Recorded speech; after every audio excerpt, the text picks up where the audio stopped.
Salam everyone, this is a mini skincare routine vlog and just look at my dead face. Before we dive in, I want to give a quick shout out to this adorable headband I'm wearing. I actually bought it specifically for makeup tutorials and vlogs like this from the glowpopx, and it's super comfy and helps keep my hair out of my face.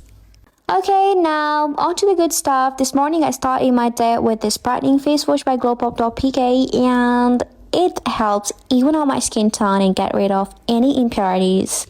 Ta-da! It's so good. Next, I applied an all-in-one serum that helps with hydration, anti-aging, and brightening. And this serum is a game changer for me. Trust me, I love how it makes my skin feel and look absolutely stunning. After that, I moisturized with a lightweight moisturizer that helps lock in all the previous steps and keep my skin feeling soft and supple. Finally, I applied a beauty cream that helps with fine lines, wrinkles, and give my skin an extra boost of hydration and brightness. And that's it, my quick and easy morning skincare routine. Stay tuned, bye bye.